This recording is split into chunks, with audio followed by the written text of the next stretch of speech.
Hi everyone, I'm Carla Salp. Welcome to Oli Grown. One of my favorite things about gardening is watching the pollinators that come to my yard. Now, depending upon your garden, you may or may not have a lot of plants that come and pollinate in your yard. But you can always come to the Thurston County Fairgrounds to the pollinator garden here and check out what they're doing and visit some pollinators. And by the end of the show, you'll know what you can plant in your yard to encourage more pollinators in your own garden.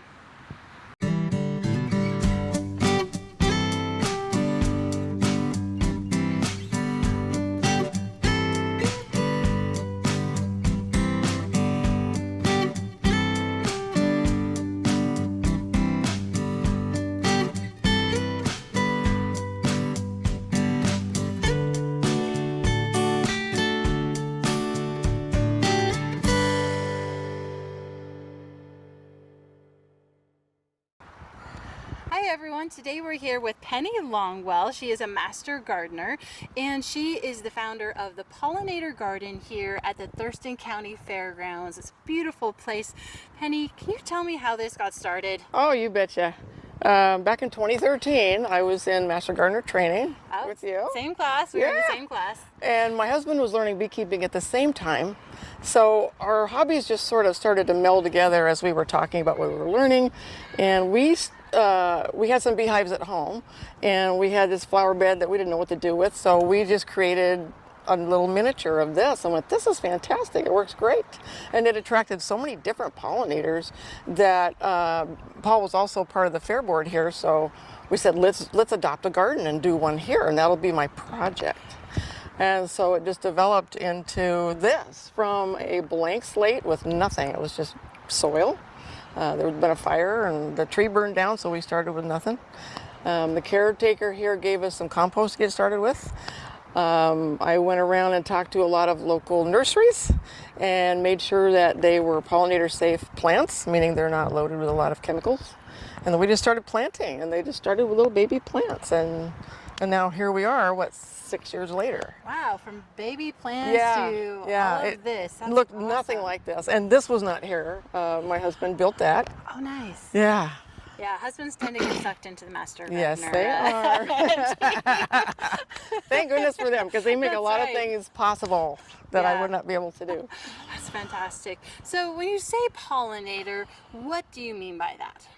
Oh, pollinator can be any kind of critter that moves from flower to flower, and some will pollinate intentionally, meaning they're actually gathering pollen, tucking it away in their little sacks like bees, and then carry it back to the hive. And others just happen to pollinate because they're after the nectar for the sugar content, and it sticks to the hair on their bodies, and they just happen to transfer it. So it can be a bat, a moth, an ant, beetles, all sorts of things, all kinds of different bees. Hummingbirds, fantastic.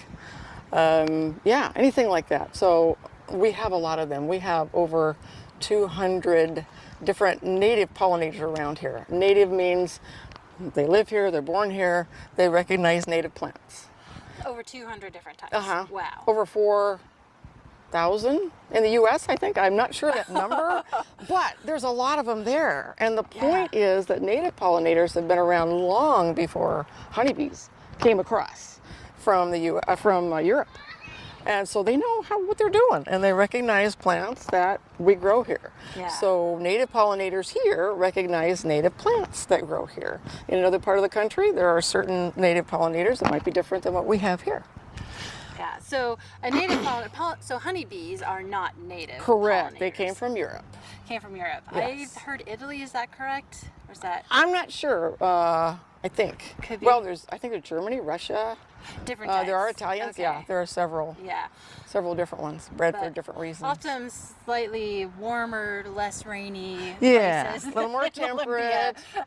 Yeah, and there are certain bees that do better here. When people are importing their honeybees or buying them, they buy the ones that are meant for this climate. Adapted to this Yeah, my climate. husband knows more about that stuff, but I listen when he's teaching, so that's one thing I picked up on. Awesome. Well, another episode we'll have Penny's husband Yes, on talking about I think bees. a lot of people do ask about bees all the time. So Yes, I have to tell you, I love all pollinators, but bees, Yes. honeybees, bumblebees. Yes. My favorite was last year there was kind of a rain shower, and there were some beautiful raindrops on some runner bean flowers Yes. that I had. So I ran outside and I, was taking close-up pictures with my camera. Well, there were some bumblebees out there. Yep. And one of them just climbed up onto my hand. Oh. And I was like, oh my gosh. Yeah. I was so excited because I know bumblebees are, pretty tame as they are. as They are. far I as love pollinators watching them. go. You can almost pet them. Yeah, I have petted them. And this one, it was just looking for a dry spot. So Yep. it came over to my hand. It stayed on my hand for 10 minutes. It was tired. Yeah, and then it's kind of sat there for a little while, and then it started drying itself off and started cleaning itself. And I've got a clip of that, so I'll stick it in there in the video. That would be cool. Anyway, so it was drying itself off, and then finally, like 10 minutes later, it sort of just flew off, and I was like, oh, yay! I did my part. So I get pretty excited about pollinators, and I hope someday to have my own like beehives and whatnot, but I'm not there yet. That'll be another show. But I do like growing plants and flowers and things like that to Okay. support pollinators. Yeah. So why is it important to support pollinators these days, especially? Well, because we like to eat. That's an excellent reason. Yes. There's like, the number keeps going up when they find out just how much pollinators contribute to our economy, what's on the table, what's in the stores, in the produce section, and even the meat that we eat all depends on the grain or the food for those animals. So. Right. The pollinators make sure that the flowers get thoroughly pollinated, and that means they're going to thrive, they're going to produce a lot of seed and keep going, or producing the zucchini squash that we don't know what to do with, or, they're just so much a part of that ecological cycle of life that Right. we really need them. Because I've seen pictures of what the produce department would look like without them, not much there. Yeah, not No. a lot to. And you mentioned squash, and so that made me think I sometimes get a lot of questions from people about, hey, my pumpkins, they start out, there's this little pumpkin, Little and then, funky. yeah, and then it just kind of shrivels up and dies, and that is because of a lack of pollination, right? Yeah, squash plant or squash blossom takes several trips of pollination, and only bumblebees and certain bees that do the buzz pollination get in there and shake it up, and then the pollen is loosened up, and then it'll stick to their bodies and move from the male part to the female part of the blossom. Can you give us a couple examples of some native pollinators? Yeah, there's we all know the mason bee. It's called blue orchard mason bee, and there's been a lot more study on them. They're not really managed, but WSU is looking at that. WSU has a great bee center over in Pullman, right? And they're starting to look at mason bees as a managed bee. And why would we manage them? Well, because we have crops that could really benefit. They come out when the blueberries are starting to blossom. And I forget if it's the Asian pear, one of the early plum trees. They're really good for that. And they don't care if it's a little drizzly outside. They're better with that colder Yes, weather. they're great for the Northwest. And like bumblebees, honeybees wait till it's 55 and nice. When we're thinking of strolling outside, they're like, yeah, me too.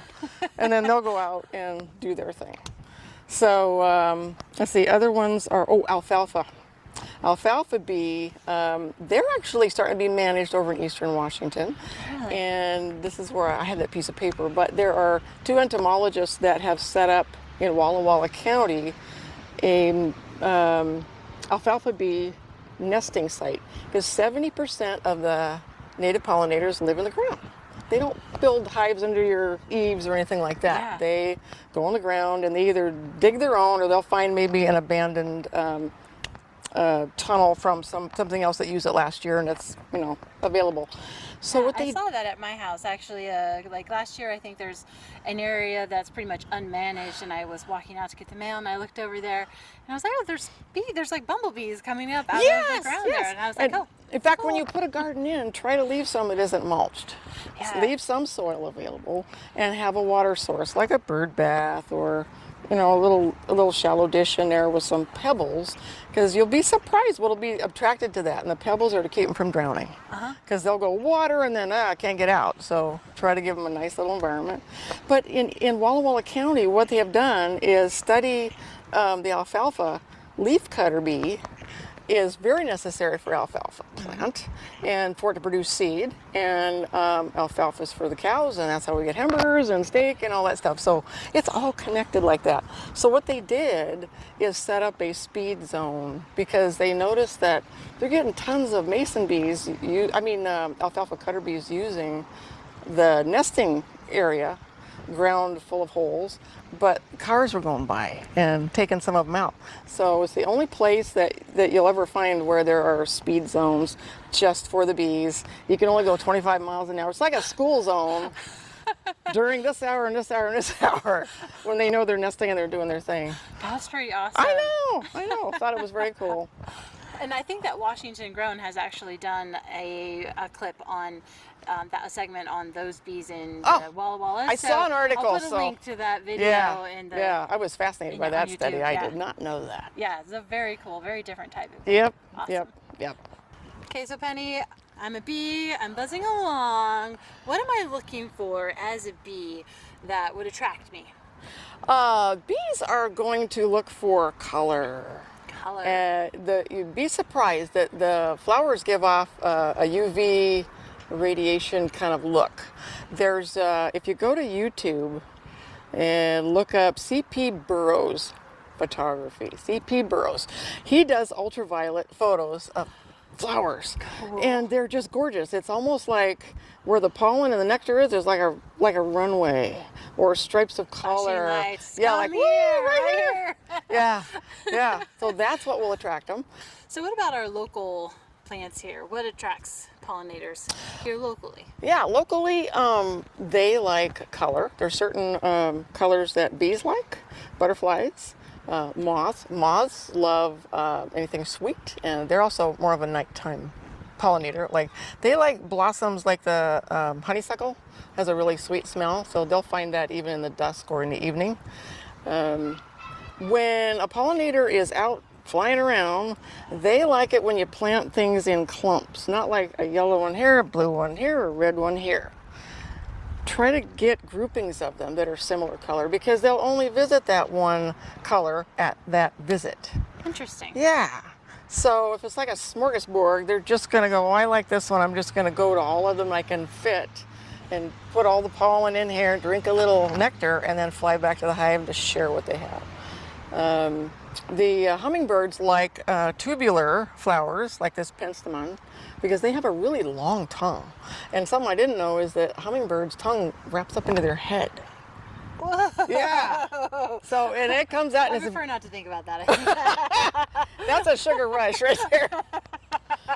So they like the long tubular, like the bee balm. I don't see bees on it. I see hummingbirds trying to do their thing. Butterflies like nice open blossoms where they can land, and then they're going to probe around with their tongue and looking for some nectar. They may pollinate just by accident. They're not collecting anything, but they're going after the food source.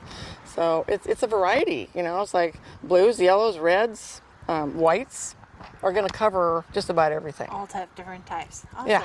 Well, why don't we take a walk around here and see some of the things that you have growing here in That would be fantastic. Pollinator garden? Sure. Awesome. Well, take me around the garden here. Here's our first little stop. What's this plant here? Sure. It's beautiful little flowers. This is a penstemon. It's a very nice plant that, as you can see, we're into September. It's still got some blooms on it. Still blooming. Yes, and you're going to have a lot of nectar down at the base. That's why certain pollinators with long tongues, like hummingbirds, are going to love that. I've seen bumblebees on here too, and they'll just bury their little head down in there because they know where to go. They can sense it, smell it. They want it. It's a food source. Something down there. Yeah, they know. And if you ever see the ultraviolet photos of some of these blossoms, you'll see why. Food's down here. Very cool. That's beautiful. Yeah. Let's move on here to the next. This is Crocosmia that is past its prime. It's got some seed pods coming out now. So if you want some Crocosmia, just toss them. Flame over there. And you'll have crocosmia coming up over there. Yeah, but that's Actually, I another one totally might steal that some seems of like these. hummingbirds really like. So what does this look like when it's in full bloom? It's exotic. It's like a beautiful red exotic blossom and a little bit tubular. It looks like you're in another place. It doesn't look like the Pacific Northwest at all. It looks like the back deck in Arizona or something like that. So you California. can get crocosmia seeds, or do you normally start them from plants? I usually start them from plants because this started as a little teensy thing, and then it keeps growing with the roots, the rhizomes, and then also seeds. But I think it's more productive from the roots. So this will need to be divided. I was just going to ask about that. Yeah, tends to take over a little bit. Yeah, I know. So this is kind of big. I've actually seen entire like hedges Yeah. of crocosmia, which Yeah, is really pretty. it's enough to share, definitely. Okay, I see a couple more. Oh, there's a pollinator! Yay! Woo! We're seeing a lot of those. But I'm seeing something with some red kind of things Yeah, going this off. is What's that? This is kind of the red area. This is bee balm. It also has seen better days, but during July and August, like when the Thurston County Fair was going on, it was going crazy. But it's got these little tubular red flowers. I don't see bees on them. I see hummingbirds on them. They just flock to them. And then if you keep them clipped, like after the blossoms are done and clip them a little bit, you'll get some new ones come out. But it's way past its prime right now. It's ready to go to bed. All right, what else do we have here? Well, we had yarrow in here. Yarrow is an pretty. excellent one. This is a nice open face that butterflies love to just land on, and they can just get the nectar out of each little flower. Not a lot of effort. They're looking for something that's easy. So you so want bang for your buck on that. Yes. One stop, lots of flowers. We've got a hardy fuchsia in here, but honestly, this is just getting too crowded. This is an area where we're thinking of digging up and kind of redoing and replacing things. Because when things like where they are, boy, they spread out and take over. An Yeah. excellent late. What is this? That's a hardy fuchsia. Oh, wow. But I've it's never it's seen buried them in quite here. like that. At home, yeah. Oh, I see. Look at Okay. those. That's gorgeous. Yeah. I need to get some of that. We have one at home that is taken over. It's huge. And we saw bumblebees on it. And the bumblebee will get on this little bitty blossom. And you know how heavy they are. And the branch Yeah. goes, like this. Yeah. Like, I They're wasn't built full for of you. nectar. They're really good for pollinators. Okay, and I see that this looks like it's just starting to bloom, really. This is a good fall, it's an aster. So asters are good because they flower for a long time until it gets really cold. And it's one of the last things that they can get that's got some food for them. Oh, beautiful. That's Yeah, pretty. asters, Yeah. that'll look prettier. It's full of buds, Yeah, I see getting all the ready buds just ready to open up. to go crazy. Yeah, fantastic. Right above your head, we have honeysuckle. That thing goes all summer long. And it's got this beautiful smell. So they're going to be attracted to that. And you'll see all kinds of pollinators on there, all different ones. Butterflies and hummingbirds and some bees. And So well, it looks how good, old is smells this? good, tastes good. They're going to go for it. How old is this one? It was 6 years. 6 years. Because we put it in an old garden gate there that's now, you can't even see it. Yeah. The garden gate has been overcome You can't by even the tell. honeysuckle. No. That's beautiful. And you can take cuttings off of that and start your own super easy. Oh, you can? Well, Yep. I might do that before we leave. Okay. Okay, what do we have here? Well, we looked at the honeysuckle already, and it's kind of, it's yellow. And then down here we've got a couple of St. John's wort, and they put out these beautiful blossoms. That's gorgeous. It's Yeah. almost like a firework in a sense. Yeah, It's like and it's the real easy to blossom get in there and get the pollen, and you know, pollinating is pretty easy. Then they put out some beautiful little red berries here. But what you're going to see that's kind of fascinating is... Oh, I see it. Is that it right there? Yes, Oh, yeah. that's a good one too. This leaf here looks like something took a nice little half moon cut out of that. And that's a leaf cutter bee. This, cut that out, rolls it up, goes to lay her eggs, and mom's happy. So you'll see a Wow. lot of that around. You can see them all over here. They've been Oh, busy. yeah, I do see that. Now that you know what to look for, it's not like a slug or something else. It's just Yeah. a nice little, like a cookie cutter How interesting. carving out of it. And then we've got some purple. We're going through salvia now. You see a lot of, I just saw a bumblebee on here. Oh, I didn't. I probably disturbed it. It'll come back. Yeah. Oh, there's one They back love there. salvia. And then this rosemary bush gets little Oh, pale. that's huge. Pale blue. Yeah, it was cut back. It was even bigger. It was full of blossoms, and every time I wanted to cut it back, they were all over it. I'm like, okay, I'll wait. And then finally for the fair, we had to knock it back down. There's some thyme in here. There's like a planter under there you can't even see. That's how big this thing is. And at one time I had parsley, sage, rosemary, and thyme, just like the song. But rosemary and thyme took over. And then we move into lavender. You can see a bumblebee over there. It's starting to munch. On there. And you can see on her back leg, she's got some yellowy, orangey pollen. Okay, we've rounded the corner here Yeah, in the pollinator garden. We're still in the purple zone a little bit because this is another aster that's full of buds ready to just pop. So the fall is going to be fantastic. Hi. There's a coneflower echinacea kind of buried back in here. They're real coneflowers. They are a real favorite of butterflies, and it's so pokey you wouldn't think because they're very delicate-footed, but for some reason they're really drawn to it. I love that. There's a poor little coreopsis trying to make it out of here. Well, doesn't this really happens though when you start a garden? This is true life. We have the weeds. We've got thugs that have taken over that we're going to have to decide where do you want to live, because clearly you can't stay here.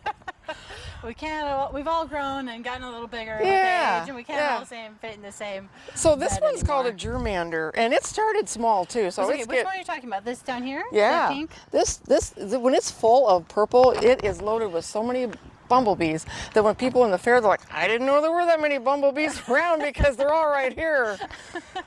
Bees, birds, almost anything, but specifically bumblebees seem to adore this. And it's an herb. I mean, I don't use it for anything except food for the bees and, you know. And what was this one called again? Germander. Germander. Yeah.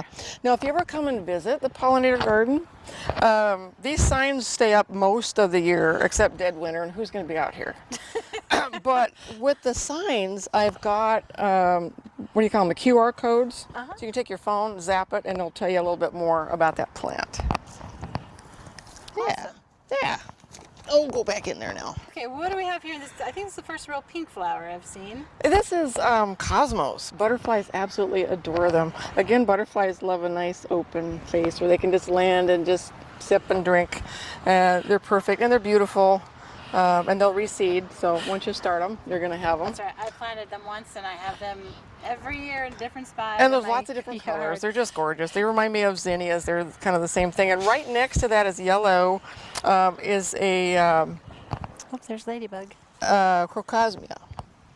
I mean, coreopsis, sorry. Coreopsis.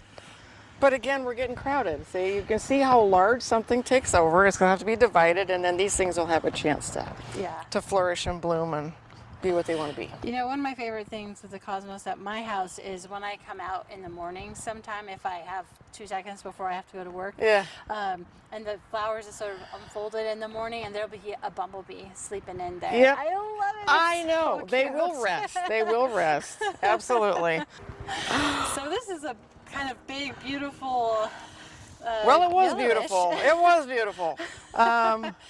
Fading a little bit, but here's what it did look like. oh, nice. Full of that. It's loaded Little with tiny. loaded with pollen. It's called goldenrod. You will see this mostly in like prairie type settings. You know, it needs a large area or it's going to take over. And that's why we see one on the other side that, you know, just happened to get over there. But what happens is when this is blooming, you'll see, half a dozen different native pollinators. And like Paul was saying earlier, some of them are only a 1/16 of an inch long. You hardly see them. But you'll have little ones, medium sized, big ones, all in the same stock.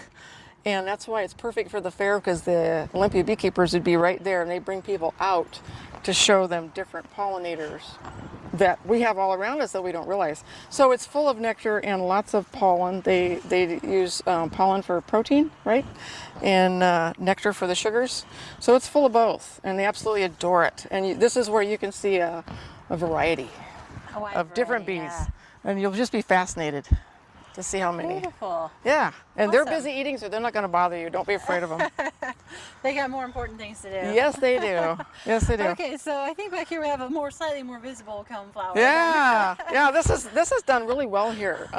This whole garden bed actually is only on a few inches of soil because there's a lot of concrete under it. So I think wow. I think the heat really helps. A lot of these things come back year after year with very little care because we got rock and we've got some asphalt all around it. So yeah, the echinacea, they absolutely adore. It's very pokey to touch, but somehow they get their tongues in there. And again, the anatomy of the pollinator is perfect for the flower that they are attracted to. Fantastic. So they absolutely love it. Awesome. So if people, do you have like volunteers that come down and help keep this up? Thank or is it goodness, mostly yes, you, I do. Besides Paul, besides my husband, what Paul and I decided when we were going to put this garden in, that we wanted to try to bring beekeepers and master gardeners or any kind of gardeners together because we have very common interests in the environment. So that was kind of the shtick that we had when we first plugged it. And we noticed that when we have some master gardeners from Thurston County come and help 2 or 3 times a year to do some weeding and thinning and all that. And then some of them are part of the beekeepers also. So there's already a little bit of a blend. Yeah. But we just kind of bring it more, an awareness to it. So people realize like the garden tour we took this morning. You had chickens and you had bees and you had a beautiful garden and planting. So we all live in the same earth. We might as well learn how to, cooperate and live together in it. So that's what we hope to demonstrate here. Yeah, you've done such an awesome job of really bringing organizations that have, again, had similar interests but kind of haven't really worked together much, not intentionally or anything, but really trying to sort of emphasize that and bring that collaboration. So what's happening now is that the local beekeeper group has invited me to be part of a project they're going to do. So Paul and I will be probably in, well, maybe not, I don't know. I keep pulling him into projects. He's like, not another one. Paul doesn't know yet, but he's going to be involved. Sorry. But it's exciting when people start waking up and realizing that. And now we're starting to learn more about mason bees because people want to keep bees, but they're afraid to. So mason bees are a cool way to do it with your grandkids or kids, or people have a little fear because they don't sting you. They're easy, and just put up a couple mason bee houses and learn how to take care of them over the winter. And you're beekeeping in a way. And ever since my husband got beehives on our property, we have a couple of acres, the amount of fruit and vegetables, and it was just prolific. We could see quite a difference in the amount of production and the quality. And this year we took a year off and you could really tell the difference. Want our bees back, I think, so we'll get back into it again next year. Well, Penny, this has really been an interesting tour. Like I mentioned at the beginning, I love pollinators, so it's fantastic to see all the things that you're doing here and learning about the wonderful things I didn't even know about pollinators. If somebody is wanting to do something at home to help pollinators, what can they do? Well, what you can do, there's a lot of resources online. There's some really cool books out there that we can show you. This one is called The Bee Friendly Garden. It's full of pictures, and I love pictures. This is another one. Hey, buddy boy, get back up there. I know you're hungry. Just wait a sec.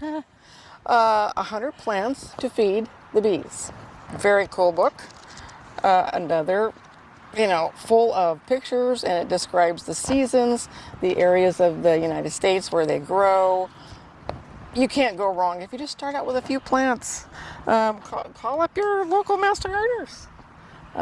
They're pretty darn good at knowing what they're talking about. And I've actually created a plant list that we can try to offer a link for you. This one has been so helpful learning about mason bees, because a lot of people are leaning that way that don't want to get into beekeeping. It's an expensive hobby and you really have to commit to it because there's thousands of lives at stake to do it right. Sure. So this book really breaks it down pretty simple, so you can get your grandkid or whoever and do it as a project, and it's a lot of fun.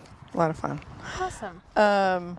We just picked some stuff out of the garden this morning to show you the kind of things that pollinators are providing for us. We've got our squash, bell peppers, pears, my favorite Italian plums, cucumber. Yeah. We wouldn't have this. This basket wouldn't be here. We wouldn't be enjoying the bounty without our little pollinators. And this little guy. Who's this? Yeah, this little guy. We take this to class. And we love them too. Yeah.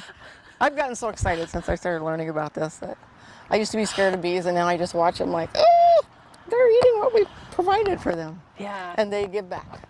It's so much fun. I like at home just if you take a few minutes to slow down. Yes. And I mean, if you're running around, you're going to miss a lot of what's out there. Very true. And so if you slow down and just look at the variety of pollinators that are coming to your plants, it's just amazing. And yeah, most of the time they're much more interested in getting that nectar and pollen than they are in bothering you. Thanks everyone for watching Oli Grown. I'm Carla Saup, and this has been Penny Longwell Hey, guys. with us today. You can watch Oli Grown always on YouTube and Facebook. You can follow us on Instagram. Just look for Oli Grown TV.